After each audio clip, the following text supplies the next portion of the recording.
story you are about to hear is true. Only the names have been changed to protect the innocent.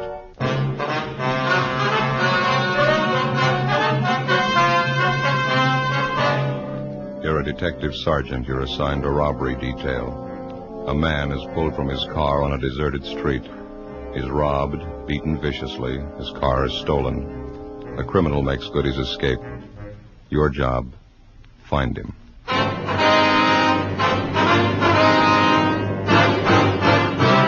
Dragnet, the documented drama of an actual crime.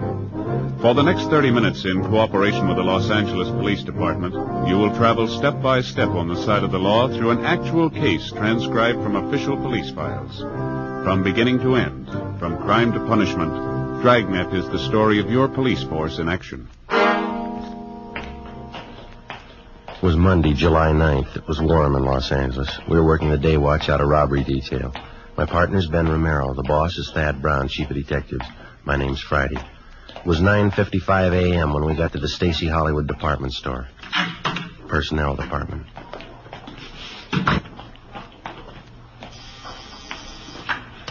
Stacy Hollywood. That would be the yardage department. Yes, ma'am, I'll connect you. Yes, sir, can I help you? Police officer. Yes, sir. I'd like to speak to one of your employees, Harvey Kimbrough. Just a moment, I'll page him for you. You got a match? Yeah. Here you are. Thank you. When I was a kid, I never could figure out what that was. What's that? The auto call system. To call employees to the phone. Rings all over the store, you know. Yeah, I know. Office? Yes, Mr. Kimbrough, there are 2 policemen waiting to see you on the 10th floor. All right. That was Mr. Kimbrough. He's on his way up. Thank you very much. Did I give you the crime report on this thing? No, I think you kept it, didn't you? Let's see. Stacy Hollywood. Oh, yeah. Yeah, here it is. Just a moment, Oh, say. Oh, wasn't he? What do you got there? They call them Pepto Pals. They're good. Try one. Well, what are they for? They coat the stomach. For stomach aches, you know, they're good. Well, I haven't got a stomachache. Oh. These gentlemen here, Stella? Yes, that's right. Are you Harvey Kimbrough? Yes, sir, that's right. I sure appreciate you people coming over here. I don't like to take time off from work. It makes it tough on my partners, Clive and Warren. Yes, sir, we understand. Janitor work in a big store like this keeps you hopping. Beautiful on. You haven't got any idea who the hold-up men are yet, have you? No, sir, we haven't. We'd like to get a little more information on what happened. If we can. Did you talk to the 2 officers in the police car? Well, yes, we did, but it's customary for us to make a follow-up for any additional information. You fellas are plain clothesmen, is it? Yeah, we're from Central Robbery. Oh, I see.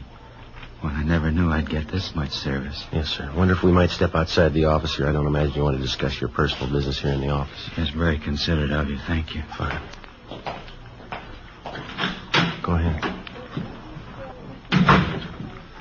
Wonder if you'd mind going over it again for us, Mr. Kimbrough. Maybe something you didn't think of when the other officers talked to you. I believe I told them everything.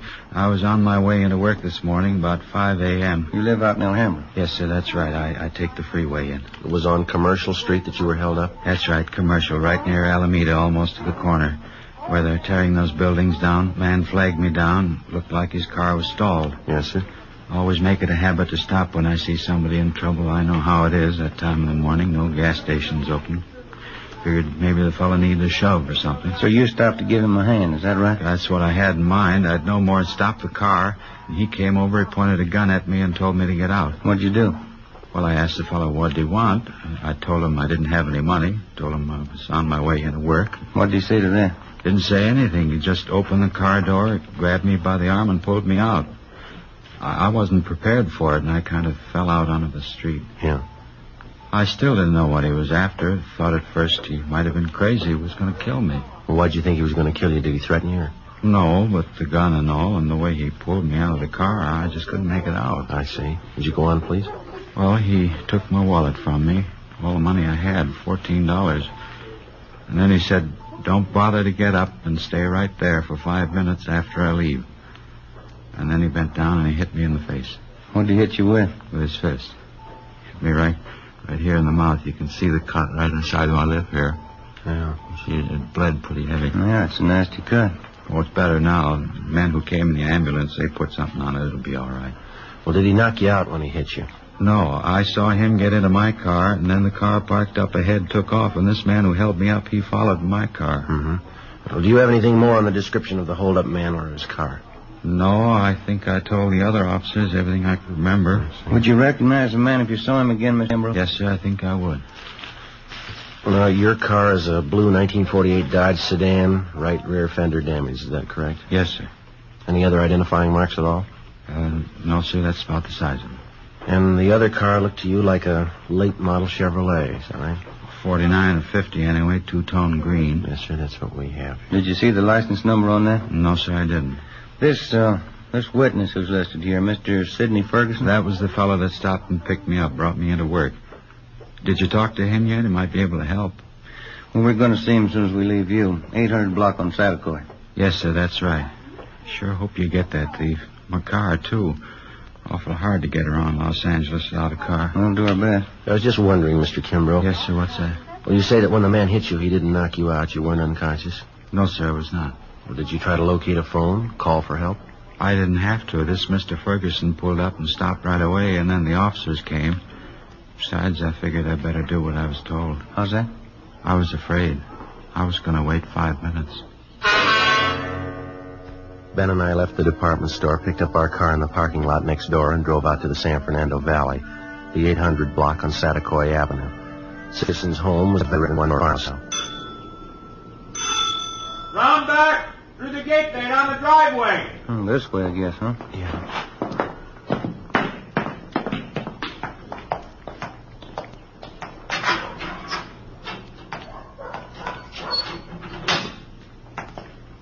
Hi there. This is the Ferguson house. Yes, sir. We're looking for Sidney Ferguson. Surely, I'm Sidney Ferguson. Police officers, Mr. Ferguson. About that holdup this morning out on Commercial Street. Yes, sir, that's right. This is Sergeant Romero. My name's Friday. Happy to know you. Excuse my wet hand. Been cleaning out my tanks. Yes, sir. You fellows work out at City Hall? Yes, we do. Wouldn't happen to know a John O'Grady down there. Narcotics Division. Went to Highland. No, I don't believe I know him. Ben? O'Grady? Yeah. Tall fella, kind of blonde, wavy hair? Yeah, that's right. Good-looking fellow. Yeah, I think I've seen him around. Good friend of mine. Wasn't that a shame this morning, that Kimbrough guy? Yeah, it was a rough one. The reason we came out to see is that we thought that maybe you could give us some additional information on it. Glad to give you all the help I can.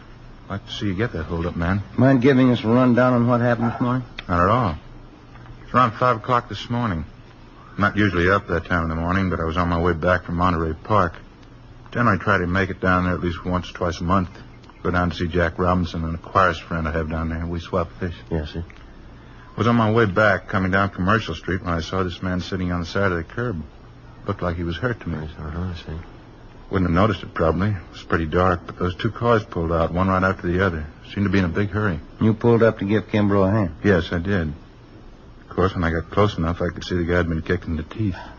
Bleeding pretty bad. Offered to take him to the hospital, but he said he didn't want to be late for work. Mm-hmm. After the officers came and talked to him and the ambulance men treated him, I drove him up to Stacy's Hollywood, dropped him off there. That's where he works, you know. Yeah. Well, the report says here that you got the license number of the getaway car, but you couldn't find the paper that you'd written it on when the officers interviewed you, then? Yes, I did, and that doesn't beat them all. What's that? Well, I had the piece of paper a few minutes before the officers got there. Guess I was more rattled than the Kimbrough fella. When I got home here this morning, there was a slip of paper right on the floor of my car. A little bit of a break, isn't it? Yes, sir, it is. I wonder if we could have it. You bet you can. Want you step inside? Fine, thank you. Don't mind the fish, officers. It's my hobby, tropical fish. Sure got a lot of them. Yeah.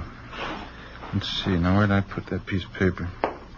I really wrote it down, believe me. I just misplaced it someplace here. I'm trying to get rid of some of the algae off the glass of the tanks. Joe, look at these. You ever seen anything prettier in your life? Yeah.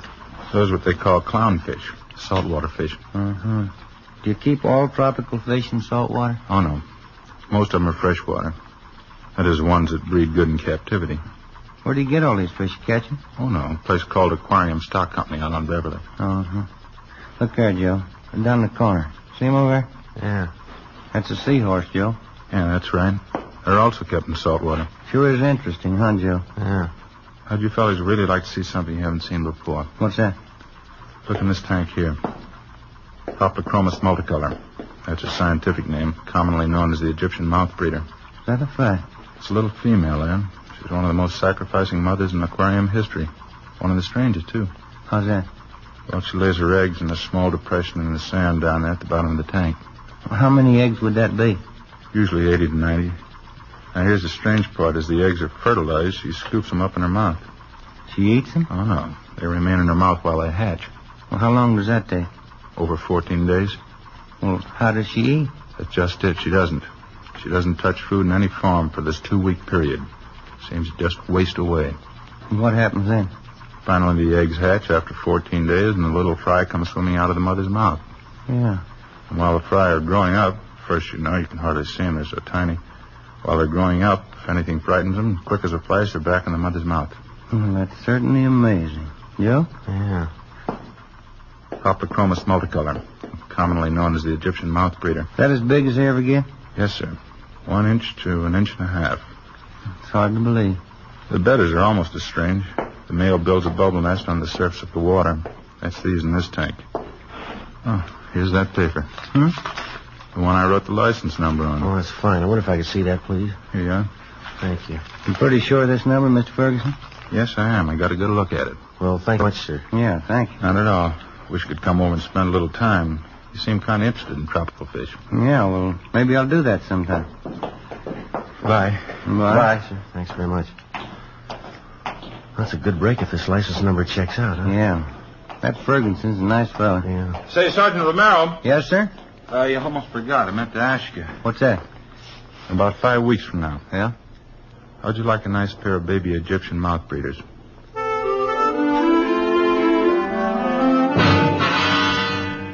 "10:45 a.m.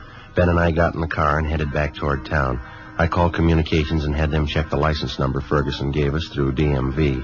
They called back and told us that the car was a 1949 Chevrolet 4-door sedan. The registered owner was a Jack B. Grant, 19112 Beacon Street. It was in the southwest part of Los Angeles. It was a large, old-fashioned residence that had been converted into a rooming house. We checked with the landlady, a Mrs. Ida Fisher.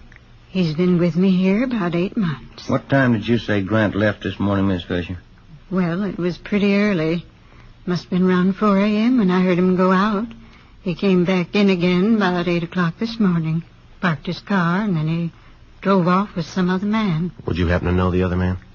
No, I wouldn't. I just saw him drive off. Where does Grant park his car, ma'am? Around back in the garage. Wonder if you'd mind if we take a look? I know, that's all right. You just go right around the back there down the drive. Thank you very much, ma'am. Now, there's 2 cars parked in there. The black Ford belongs to Mr. Spencer. Yes, ma'am, thank you. And the 19 and 49 Chevrolet, that's Mr. Grant's. We checked the car and the license number. It matched the description given us by the victim, Harvey Kimbrough, and the witness, Sidney Ferguson. Together with Mrs. Fisher, we checked Jack Grant's room. We found nothing of importance. His clothing and personal effects were all there, nothing to indicate that he wouldn't be back. We told the lady that we're placing the house under surveillance, and if Grant should return, not to say that we'd been there. She agreed and offered further assistance. She said she'd signal us by raising and lowering her front window curtain when Grant returned. We parked down the street, called the office, and advised them we were on stakeout. 2 men were sent out, and they covered the back entrance. Ben and I covered the front. By 6 o'clock that night, Grant had failed to show. 9 p.m., still nothing. 11 p.m.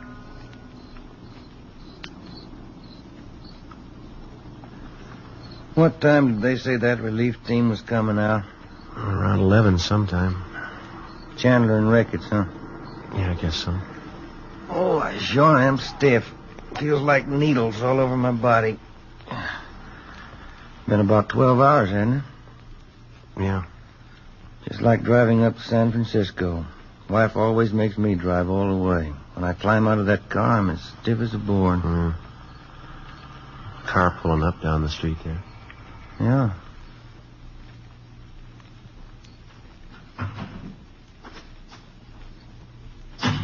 Mm-hmm. That's Ricketts.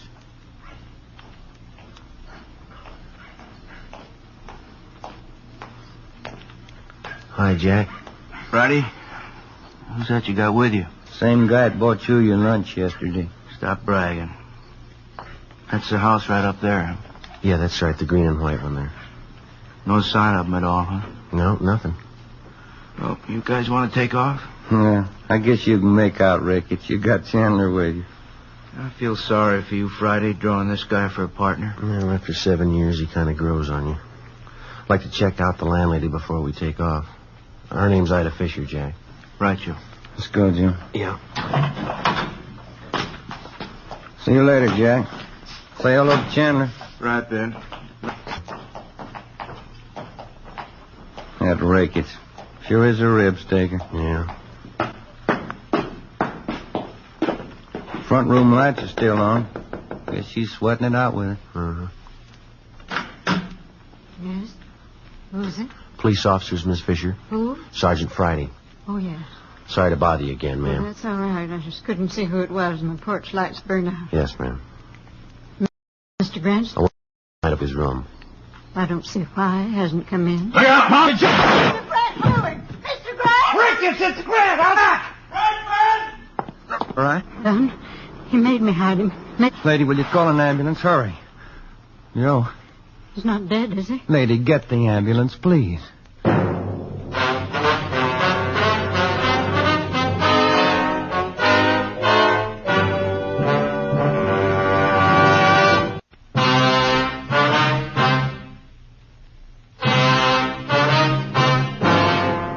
Monday, July 9th, 11:28 p.m. The ambulance arrived and Joe was taken to Georgia Street Receiving Hospital. His condition was critical. Despite the fact that the other men on stakeout at the house had closed in as quickly as possible, Jack Grant somehow succeeded in jumping out a side window and making good his escape through a maze of neighboring backyards. The men at the scene began a search of the immediate area. I called in and communications got out a broadcast on an APB. A special detail of men and cruiser cars was rushed to the scene and a blockade thrown up around the area. I stayed on and worked with Ricketts and Chandler. Under questioning, the landlady, Mrs. Fisher, broke down and admitted that Grant had given her $10 to keep his presence in the house a secret. He told us that when we'd searched the suspect's room earlier, he had hidden in the cellar. She was taken into custody. 1:30 a.m.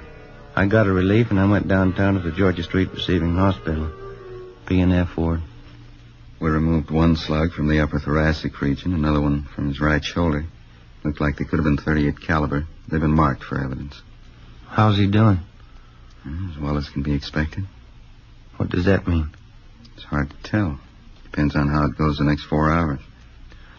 Can I go see him? No, we're not admitting anyone in there. They're under sedatives, lost quite a lot of blood. It's pretty weak.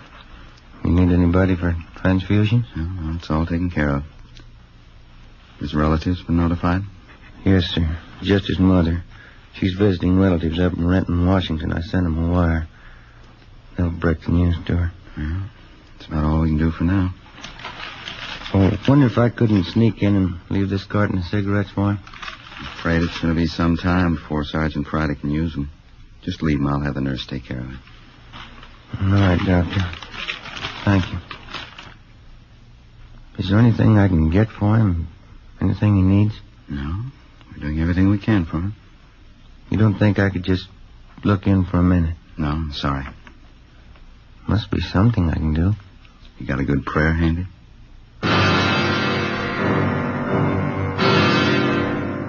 2 a.m. I left Georgia Street Receiving Hospital and drove back to the scene of the shooting. The search for the suspect, Jack Grant, was still going on. The neighborhood was checked and rechecked. Everything possible was done to find the man who had shot down Sergeant Joe Friday. It's been said that a police department goes all out, doubles its efforts to run down a criminal who attacks a police officer. It's true, but most people aren't aware of the reason. Certain elements you to believe that the police officer places the safety of his fellow officers above that of the citizen. This isn't true. His first day at the academy, the cadet peace officer is taught this basic fact. If a criminal would shoot down the armed police officer, he wouldn't hesitate to shoot down the unarmed citizen. 3 a.m. I finally located Lieutenant Jack Ricketts at the corner of Coronado and Beacon Street, 7 blocks from the scene of the shooting. How is he? Not too good. Depends on the next 4 hours. What are his chances? I didn't ask. Well, we're not getting any place here. Nothing at all? Nothing. Something's got to break. Chandler's still downtown. They're combing through Grant's package down at the I Bureau. They come up with anything? Not the last time I checked. About 40 minutes ago. Got any ideas? Fresh out. You? Couldn't have gotten far. Not this soon he couldn't. Bus depots, train terminals, and airports are all covered. Highway patrol's been alerted. Nothing so far. He's someplace close. He's got to be. I think he's holed up in town, too, but where? Yeah? He's in a jam. He's had good publicity. A lot of his friends are going to hide to welcome that. Maybe that narrows it down a little. Maybe. Let's find him. 3:30 a.m. Jack Ricketts and I got back to the city hall. We went directly to the I Bureau. Chandler and Powers had sifted through Jack Grant's package. They'd drawn up a list of all Grant's known friends and associates. There were 22 names on the list. 3 of them were in San Quentin Penitentiary. 2 of them were doing time at the county work for him. That left 17 names on the list. Further checking showed that 5 of them had out-of-state addresses. 12 names. The list was split down the middle. Ricketts and I took 6 names, Chandler and Powers 6. Of the 12, with the exception of 1, all names had appeared in the police blotter in the past 8 years. Raymond Weller, Peter Denton, Horace Phillips, Henry Breen. Ricketts and I checked them. Some were in bed, some hadn't been to bed. We were reasonably sure none of them knew the whereabouts of the suspect. I called Georgia Street to find out about Joe. They told me no change in his condition. 4:55 a.m.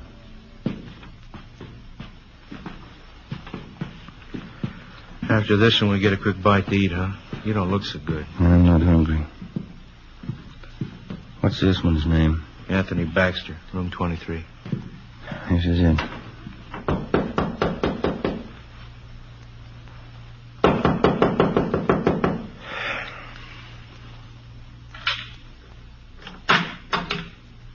Yeah. Anthony Baxter? Yeah. Police officers, we want to talk to you. It's a fine hour to get a guy out of bed. You always sleep with your clothes on? Let's step back there in the room. Hey, what's going on? You a friend of Jack Grant's? Why? You know Jack Grant? Why? Jack Grant's a friend of yours? I'm not going to tell you anything till I know why. You want to talk here or downtown? I got a right to know what it's all about. Get your hat and coat. You just want to know if I know Jackie Grant, is that all? You want to get that coat and hat? I know Grant. Where is he? I don't want to get mixed up in anything. You're mixed up in it already. You know him. You know, that's the trouble with you guys. Guy tries to walk the straight and narrow, and you guys come around and try and push him into a corner. Where's Grant? Look, I've been in jail, and I did my time. You haven't got anything on me. Baxter, let's get this straight. We're not after you. We're after Grant. We didn't come here to push you around. We don't want you to push us around. And where is he? I'm going to tell you something. I don't like being talked to this way, and I'm not going to stand for it. I got certain rights, and I'm going to stand on them. No, you listen to me. A friend of mine's lying in the hospital because of your pal Jack Grant. He put 2 bullets in him. Now I'm tired, and I'm out of his work. Where is he? All right, Ben, it's all right. It's the last time around, Baxter. Tell us where Grant is or we go downtown. Come on, quick. Hotel Filbert, room 605. 5:27 a.m. We located the Filbert Hotel on North Crocker Street. On the way over, we called in and told them what we'd found. Chandler and Powers met us outside the hotel. They took up their position. Ricketts and I checked with the desk clerk and confirmed that the suspect was in room 605.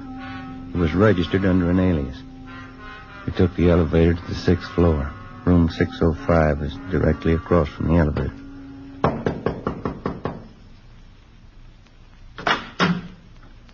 What is it? Police officer. Watch your pants. Now keep your hand out of that pocket, Grant. I wouldn't want to shoot you. 5:42 a.m. Ricketts and Chandler took the suspect into custody.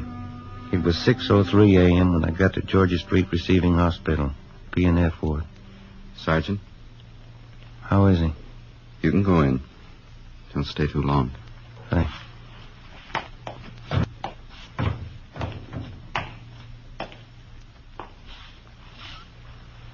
Hi, Joe. Hi. You look tired. How you feeling? Oh, I'll do.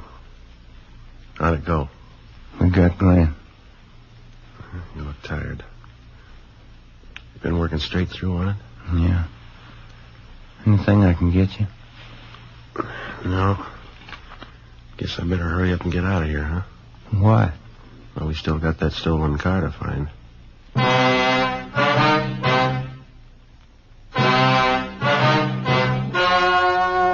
Story you just heard was true.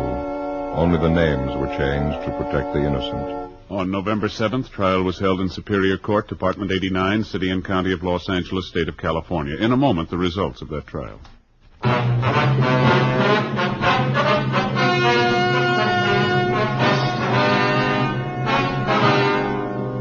Jack Grant was tried and convicted on one count of assault to commit murder. He and his accomplice were convicted on several counts of first-degree robbery.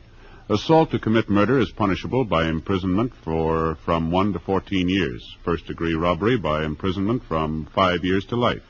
The landlady, Ida Fisher, was placed on probation.